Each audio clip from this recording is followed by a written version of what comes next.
Good morning, everyone. My name is Raymond Wilkinson. I'm the pastor here at Open Road Fellowship. Thank you so much for joining us today. And if this is your first time with us and you're our guest today, I want to say a special welcome to Open Road Fellowship, and really thank you for being here. We know it's a big deal to visit a church for the first time, so we're glad you decided to join us. We would love it if you would pull out your phones right now. Seriously, it's okay. Pull out your phones and go to openroadconnect.com. Simply connect with us. See, our mission is to create an environment where folks that love to ride motorcycles can come together and learn to love God, people, service, and then impact the world. And because you're our guest today, we want you to impact the world too.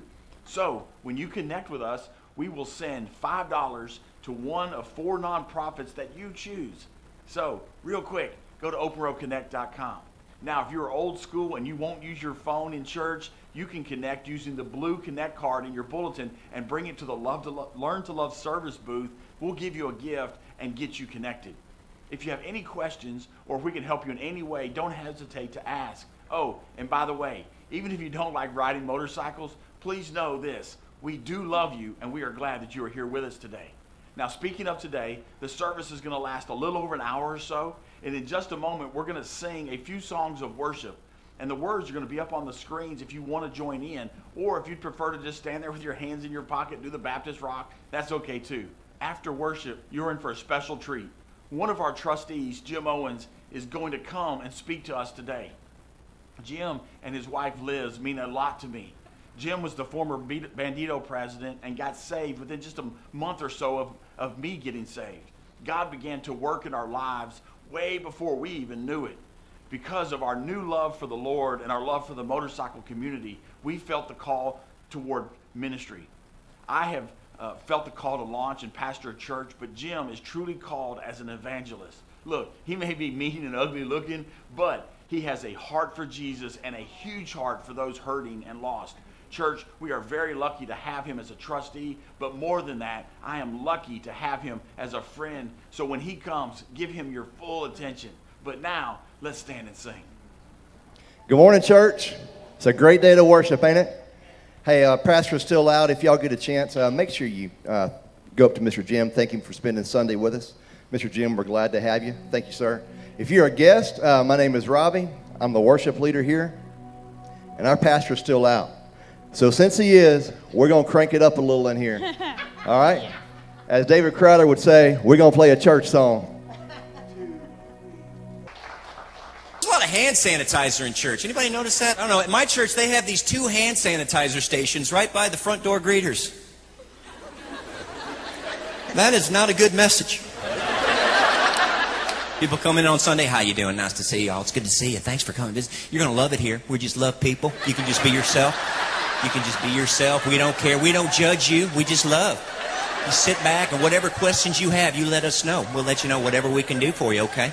Y'all newly married? You got 4 kids? 4 kids. That is amazing. We love kids here. Kids are like a little gift from God is what they are. They are just wonderful little creatures that God gives us. Yeah, where y'all from? Arkansas? Okay.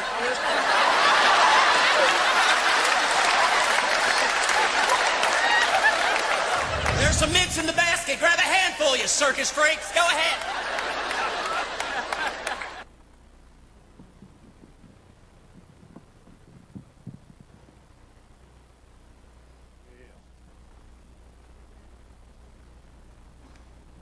Here we are again. Father, bless this food. Oh, Raymond told me we were eating today. Y'all doing all right today? You know, these things bug me. I talk loud enough. I don't need these. Y'all really make me feel good to come here. I know I don't get to come very often. I apologize for that, but you do. You open your hearts, and that's what Christians are supposed to do. We have trouble. You know, we always want to say we're a Christian. I say I'm a Christian, but I'm not a good Christian. I'm not a good Christian. I got a whole lot of freeing to be done. I got a whole lot of red letters to read. Now, I know everybody that gets up here says they're not a preacher, and Raymond done warned you, I'm not a preacher. I don't know why he does this to me. We're supposed to be obedient to our leaders. It's hard for me to do. I was always rebellious, even to myself. But I'm going to speak on Ruth today. And here again, I'm going to follow through with telling them I'm not a preacher. I like to talk about things that's happened and what God did for me. A lot of people want to hear stories of banditos and motorcycle gangs. And everybody's testimony, that's all we have. That's all it tells us, the blood of the Lamb and the word of our testimony. Everybody's testimony is just as good as anybody else's. The best testimony that I have ever in my entire life heard is the testimony from someone that said they started going to church when they was a little kid and they never quit. And that's the best testimony. I don't have that. I didn't go to church. I walked in that sinful world, which we all walk in that. But Raymond put it on me to preach instead of talk today. Get my eyeballs out here. I'm not like Raymond. I thank goodness say that ugly stuff in the church. And you know, I'm not a highly educated person, but I am on the board. So maybe I can talk to somebody and find if there ain't something I can do about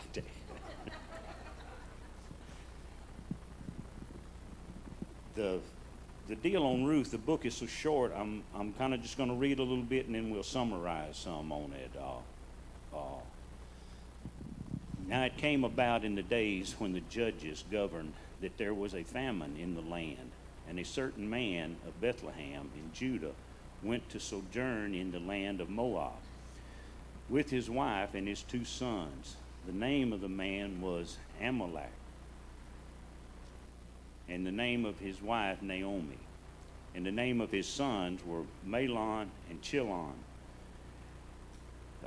Now they entered the land of Moab and remained there. Then Amalek, Naomi's husband, died, and she was left with her 2 sons. They looked for themselves Moabite women and wives, as wives. The name of one was Orpha, and the name of the other was Ruth. And they lived there about 10 years. Then both Mahlon and Chilion also died, and the women were bereaved of her 2 children and her husband.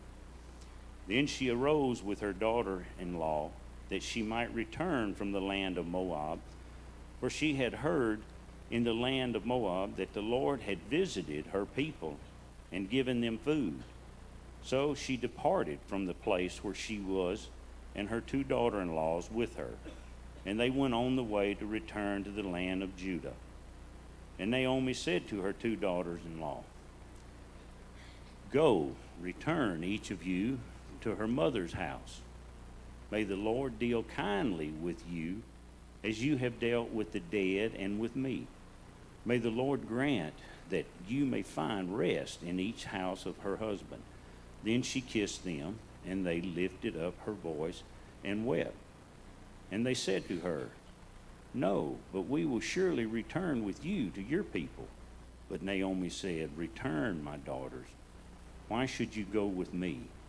I have yet sons in my womb, that they may be your husbands. Return, my daughters, go, for I am too old to have a husband.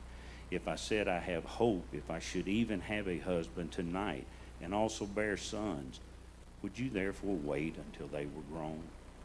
Would you therefore refrain from marrying? No, my daughters, for it is harder for me than for you, for the hand of the Lord has gone forth against me." And they lifted up their voice and wept again, and Orpha kissed her mother-in-law, but Ruth clung to her. Then she said, "Behold, her sister-in-law is gone back to her people and her gods." return after your sister-in-law. But Ruth said, do not urge me to leave you or turn back from following you. For when you go, I will go, and where you lodge, I will lodge. Your people shall be my people, and your God my God. Where you die, I will die, and there I will be buried. Thus may the Lord do to me, and worse, if nothing but death parts you and me. When she saw that she was determined to go with her, she said no more to her. So they both went until they came to Bethlehem. And when they had come to Bethlehem, all the city was stirred because of them. And the woman said, is this Naomi? She said to them, do not call me Naomi, call me Mara, for the Almighty has dealt very bitterly with me. I went out full, but the Lord has brought me back empty. Why do you call me Naomi, since the Lord was witnessed against me, and the Almighty has afflicted me? So Naomi returned with Ruth to the Moabites, her daughter-in-law, who returned from the land of Moab. And they came to Bethlehem at the beginning of the barley harvest. We didn't say nothing in the beginning. We had titled this, and there again. That's what I don't like about preaching. Raymond says, what you going to title it? Well, I thought God titled it Ruth. It's in the Bible, Raymond, but okay, I'll give you a title. The title's supposed to be Love, Loyalty, and Respect. That's a heck of a title for this. As a gang member, that's what it was. Everything I signed, I had to put love, loyalty, and respect, because that was the love I was looking for was in that gang. I didn't find it in my family. I didn't find it with my father because I wasn't looking hard enough. I didn't go to church, so I didn't have it. So this gang says, oh, we love you. You know, I'll take a bullet for you, brother. That's where Satan's lies come in. The first time I was thrown in jail, they wouldn't even call a bondsman. Got me to thinking, how many bullets are they going to take? But the love, loyalty, and respect, that was the love that Ruth had for Naomi. And that was strong love. She's given up everything. She's leaving her family. She's leaving her land. She's leaving her gods. Understand that. I don't know about that plural and singular stuff, but I know gods is more than one. To take up her God. It was already a hardship for Naomi and her husband to begin with. It was a famine. They're already leaving on this journey, not knowing what's going to lay ahead of them. But then her husband dies, and then her sons die, and so, you know, she's trying to cut these two girls loose. And the one goes. But Ruth's love was a lot stronger. And she stayed. I think the meaning of Ruth's name was friendship. So, you know, not only did she have love, loyalty, and respect, she was a true friend. She would take the bullet.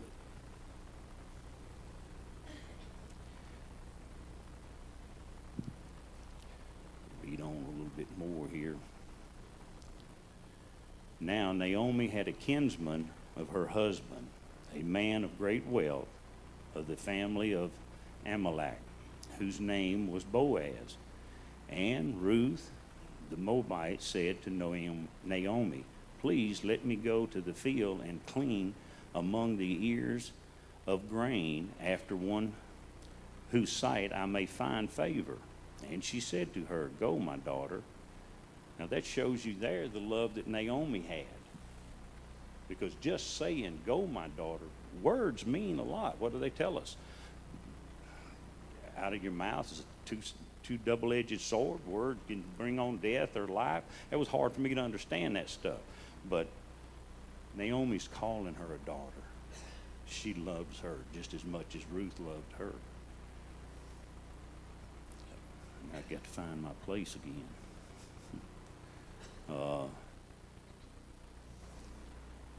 Go, my daughter, she said, depart, and went and gleaned in the field after the reapers. And she happened to come to the portion of the field belonging to Boaz, who was the family of Amalek. Now, behold, Boaz came from Bethlehem and said to the reapers, May the Lord be with you. And they said to him, May the Lord bless you. Then Boaz said to the servant who was in charge of the reapers, Whose young woman is this? The servant in charge of the reapers replied, She's the young Moabite woman who returned with Naomi from the land of Moab. And she said, Please, let me glean and gather after the reapers among the sheaves. Thus she came and has remained from the morning until now. She has been sitting in the house for a little while. Then Boaz said to Ruth, Listen carefully, my daughter. Do not go to glean in another field. Furthermore, do not go on from this one, but stay here with my maids. Let your eyes be on the field which they reap, and go after them. Indeed, I have commanded the servants not to touch you. No, that was a touchy thing back then. They had some honorable rules. They, as far as I understand, they left the corners of the field so the poor people could come and gather some grain. They tried to take care of each other. That's what the church is supposed to do nowadays. We're supposed to be taking care of each other.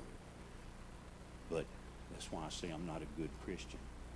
How often do I go and search for the people that's in my clique or whatever you want to call it, and see what they need and give it to them without even asking? We're all prideful. That's the trouble. We live in too much pride. We don't want to accept things. It's better to give than it is to receive, but you know, we all need something from someone. Sometimes if it's nothing but a hug, just a hug. So he was kind of trying to look after her and warn her, you know, these other fellows are going to take advantage. You know, she's a woman. She's got no husband. She's got no man to protect her. So even though they had honor, they still had sin and dishonor too. When you are thirsty, go to the water jars and drink from that what the servants draw. Then she fell on her face, bowing to the ground, and said to him, Why have I found favor in your sight, that you should take notice of me, since I am a foreigner? Boaz replied to her, All that you have done for your mother-in-law after the death of your husband has been fully reported to me, and how you left your father and your mother and the land of your birth and came to people that you did not previously know. May the Lord reward your work, and your wages be full from the Lord, the God of Israel, under whose wings you have come to seek refuge. Then she said, I have found favor in your sight, my Lord, for you have comforted me, and indeed have spoken kindly to your maidservant, though I am not like one of your maidservants. At mealtime, Boaz said to her, Come here, that you may eat of the bread, and dip your piece of bread in the vinegar. So she sat beside the reapers, and he served her roasted grain, and she ate and was satisfied, and had some left. When she rose to glean, Boaz commanded his servants, saying, Let her glean even among the sheaves, and do not insult her. Also you shall purposely pull out of her some grain from the bundles, and leave it that she may glean, and not be rebuked, and do not rebuke her. So she gleaned in the field until evening. Then she beat out what she had gleaned, and it was about I don't even know what that word is, but it was a bundle. She took it up and went into the city, and her mother-in-law saw what she had gleaned. She also took it out and gave Naomi what she had left after she was satisfied. Her mother-in-law then said to her, Where did you glean today, and where did you work? May he who took notice of you be blessed.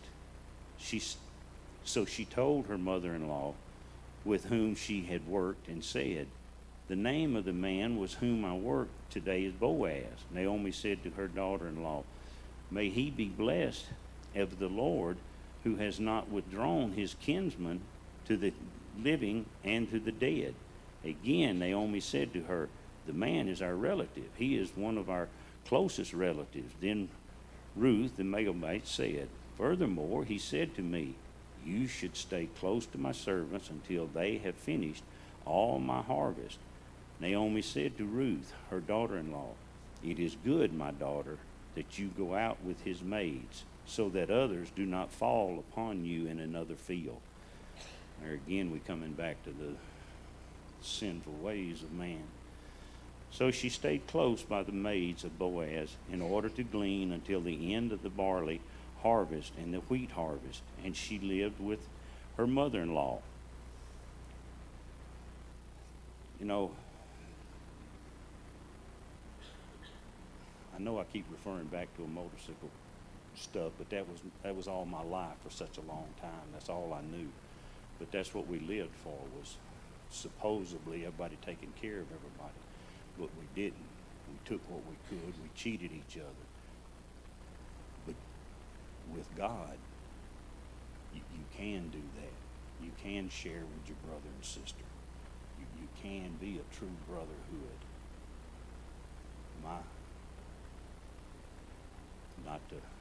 I lived it for so long, but it was a false brotherhood. It's not meaning that church is we've got some false brothers in church, but we got more good in church than we do bad. And they just prove it here, that they helped each other. When Naomi, her mother-in-law, said to her, "My daughter, shall I not seek security for you, that it may be well with you? Now is not Boaz our kinsman, with whom maids you were? Behold, he winnows barley at the threshing floor tonight. Wash yourself, therefore, and anoint yourself, and put on your best clothes, and go down to the threshing floor. But do not make yourself known to the man until he has finished eating and drinking. It shall be when he lies down that you shall notice the place where he lies. You shall go and uncover his feet and lie down then, and he will tell you what he shall do." She said to her, "All that you say I will do." There she's being obedient to her mother-in-law.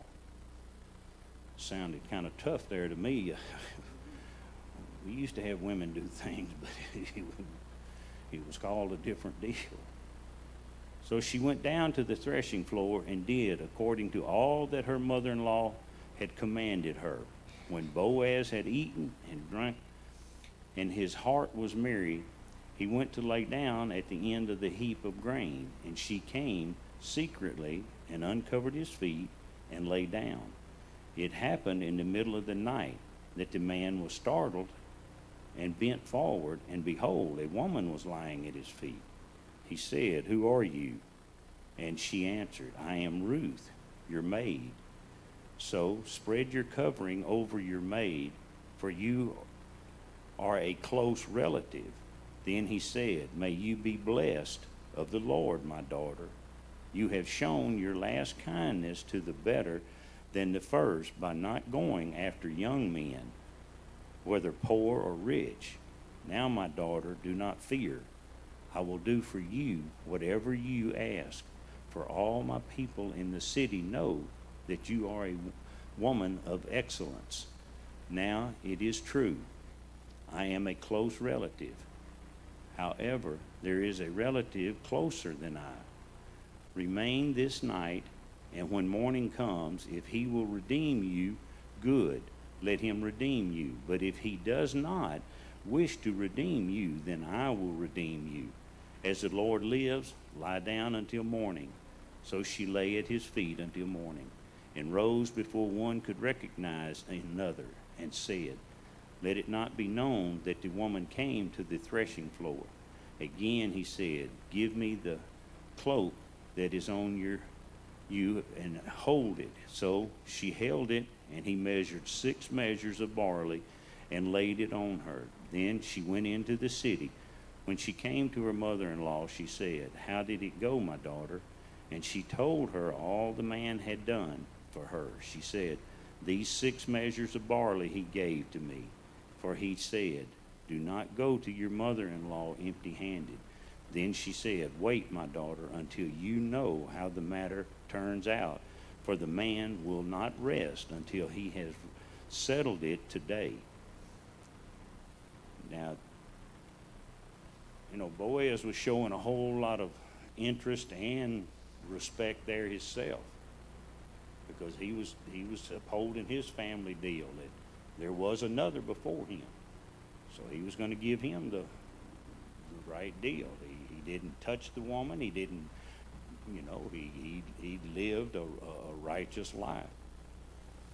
Now Boaz went up to the gate and sat there, and behold, the close relative to whom Boaz spoke was passing by. So he said, turn aside, friend, sit down here. And he turned aside and sat down. He took 10 men of the elders of the city and said, sit down here. So they sat down. Then he said to them, closest relative, Naomi, who has come back from the land of Moab, has to sell the piece of land which belonged to our brother Amalek. So I thought to inform you, saying, buy it before those who are sitting here and before the elders of my people. If you will redeem it, redeem it. But if not, tell me that I may redeem it. Now, for there is no one but you to redeem it, and I am after you. And he said, I will redeem it.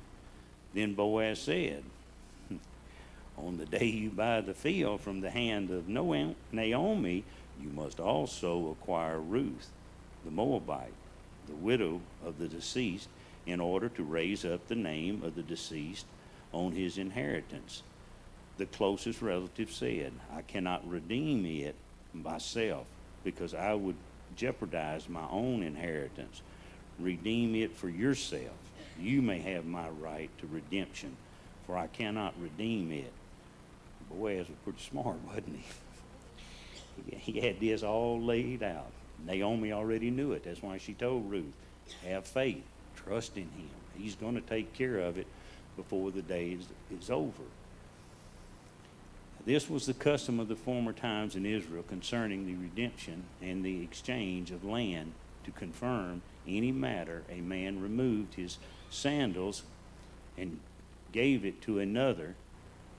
Maybe that's why that fellow was talking about that hand sanitizer. Do a deal, you got a sandal, I want to wash my hands too. He gave it to another, and this was the manner of a testation in Israel. So the closest relative said to Boaz, buy it for yourself, and he removed his sandal. Then Boaz said to the elders and all the people, you are witnesses today. I have bought from the hand of Naomi all that belonged to Amalek and all that belonged to Chalon and Malon. Moreover, I have acquired Ruth the Moabite, the widow of Malon, to be my wife, in order to raise up the name of the deceased and his inheritance, so that the name of the deceased will not be cut off from his brother or from the courts in his birthplace. You are willing, just witnesses today. I never thought my family would be that way. There's nobody left. My dad died, my mother passed away, and my 2 younger brothers. But when my dad died and my mother was about to pass away, there became such an argument in our family over everything. And it hurt me so bad, because I told my mother, I said, give me a piece of paper. I'll sign everything over to you. I don't give a flip about none of this. I love you, and I just want to spend this time with you. I love my brothers.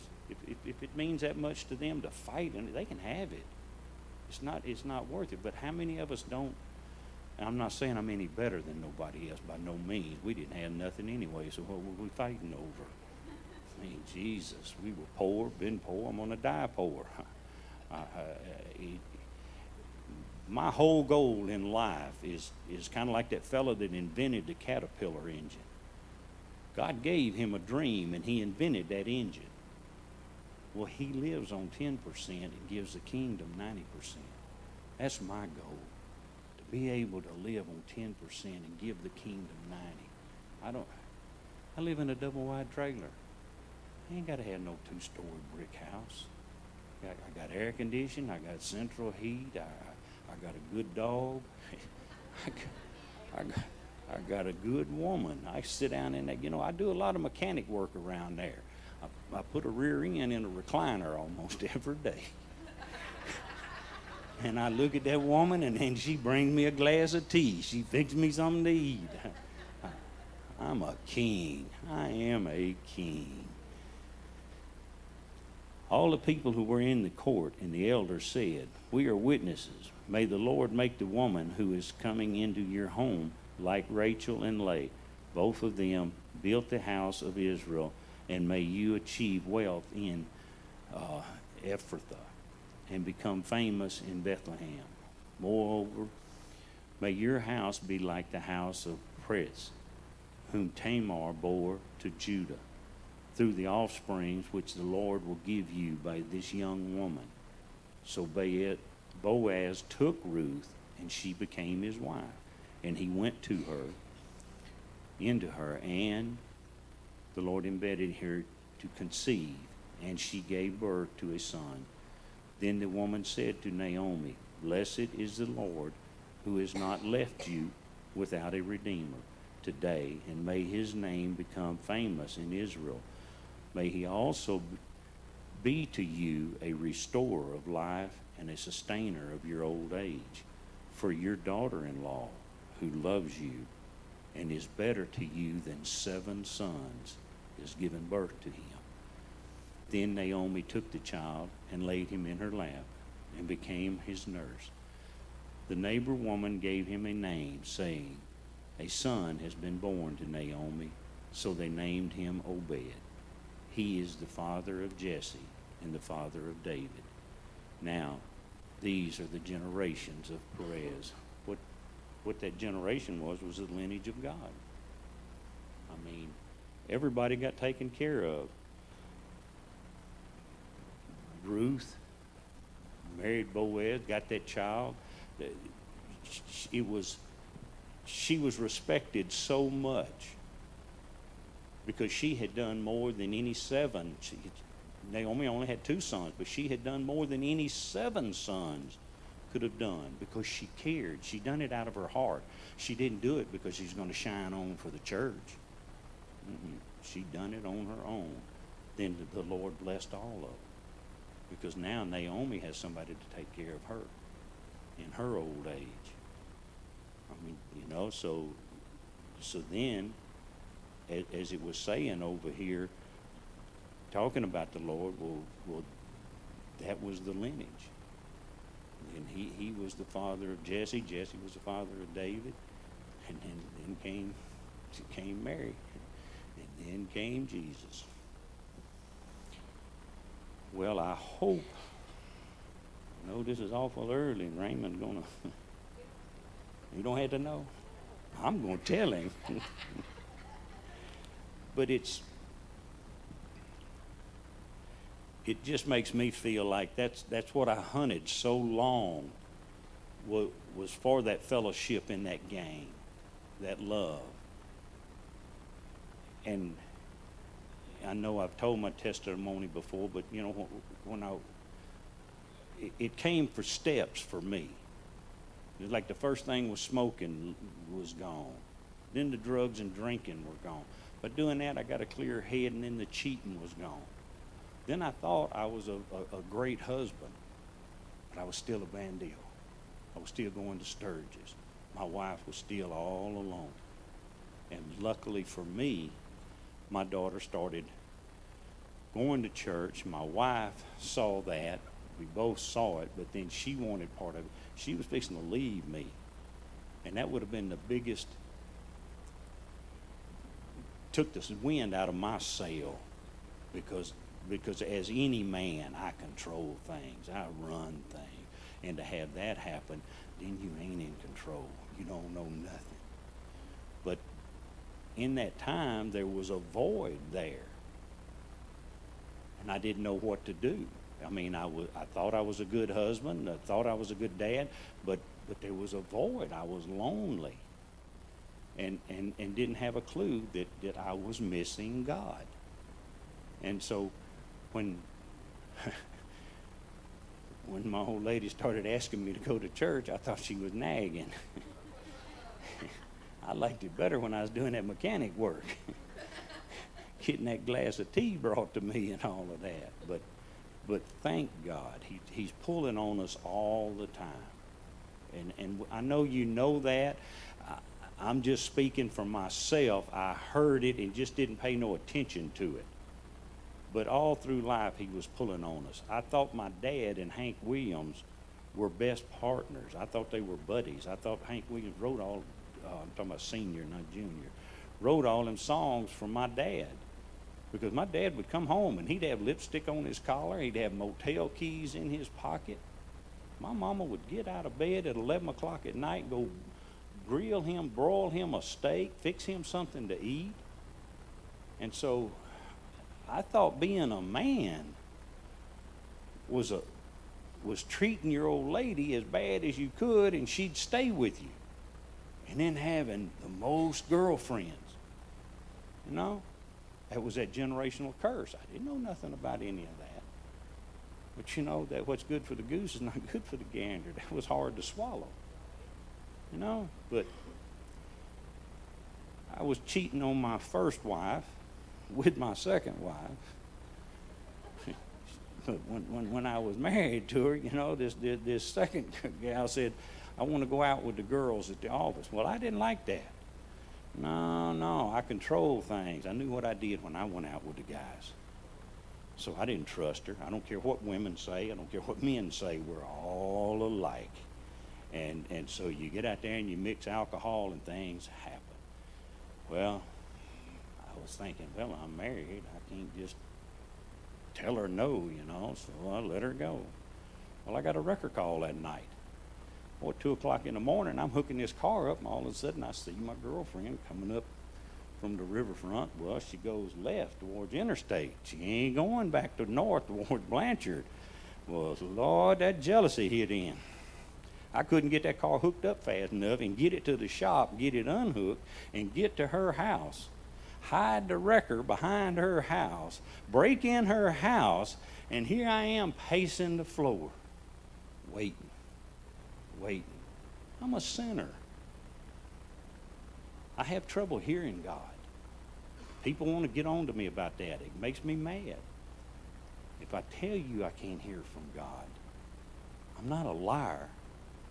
Why aren't you a brother? Why aren't you asking me, well, brother, what can I do to help you? But I heard from God. It was like God was showing me, hey, this is how your mother felt when she was waiting on your daddy to come home. This is how your wife feels that you're out here in this house tonight waiting on this girl to come home. Now, it didn't stick, but the seed was planted. He was pulling on me. And it took a longer time than that. Like I say, when I quit drinking for 10 years, I didn't drink, do drugs, and thought I was a great man. But I was in Sturgis with a whole gang of banditos. Now, I wasn't doing nothing. They was off at the bars, and I was sitting in that motel room, but boy, I was sure lonely. I was sure thinking, this is fun. Take this patch and shove it. I'd rather be home in that recliner. But he pulls on us and he talks to us so quietly and at different points that when things did start happening to me, then that started being revealed.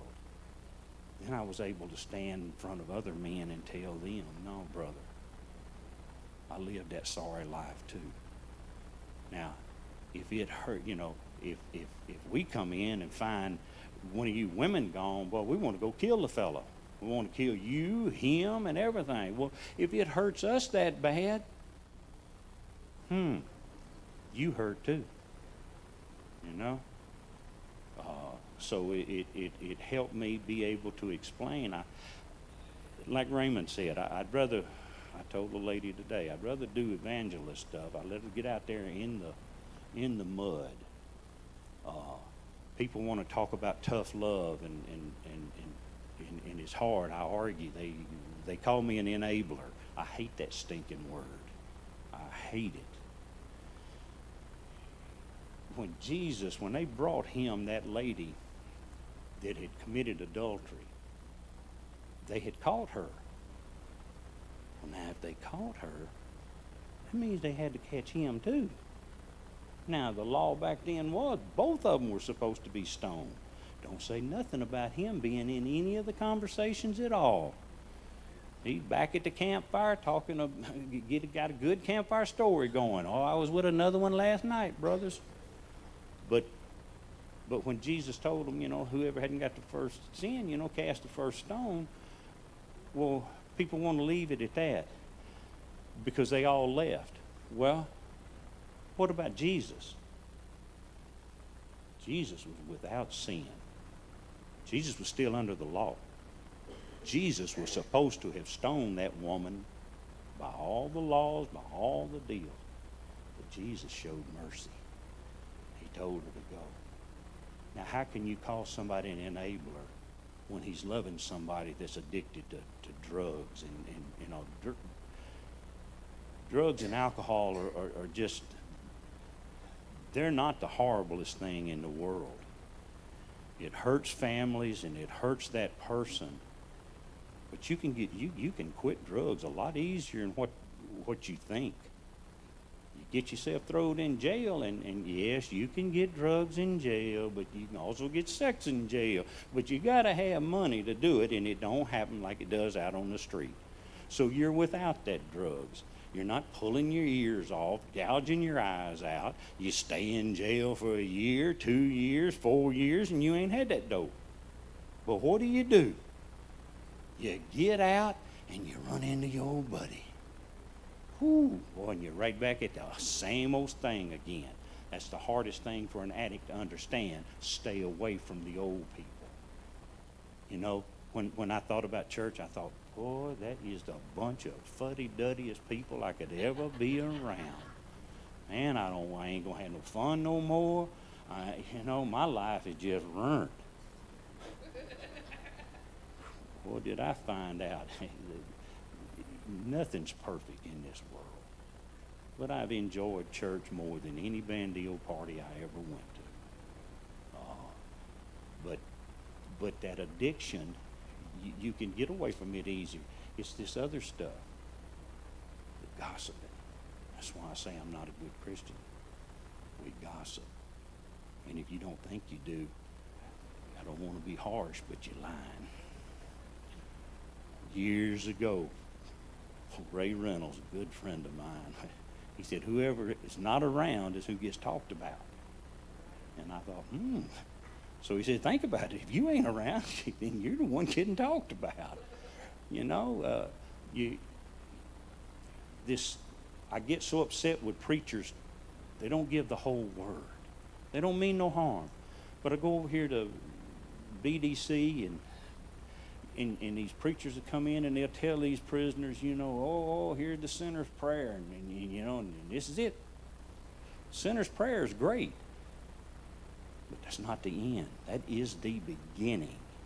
And I have to tell them boys, you say that sinner's prayer, you think you're so great, but you turn around and you go back to that bunk and you steal your buddy's soups. You talk about the man because he's not the same color skin as you got. No. Sinner's prayer ain't done you a bit of good. You headed straight to hell.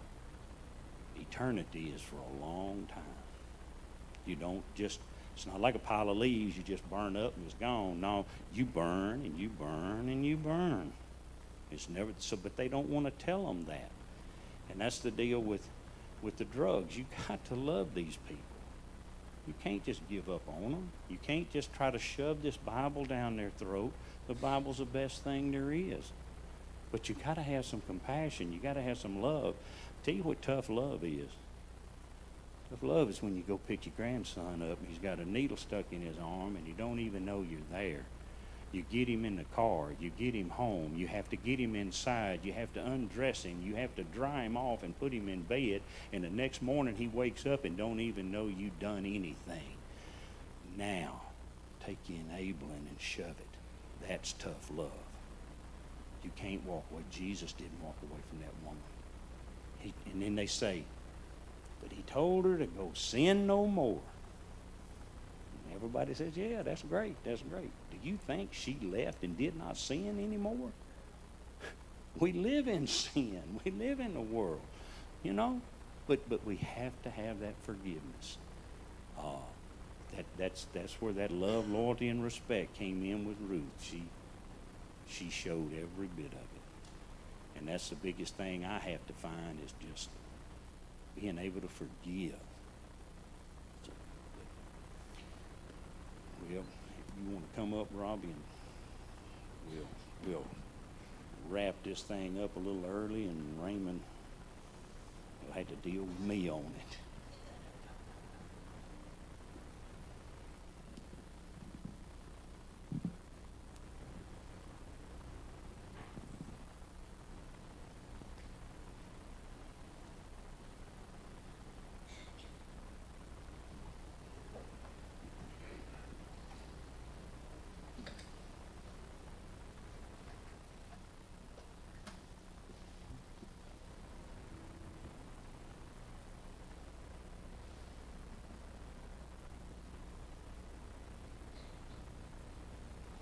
All right, y'all, we're going to play this last song.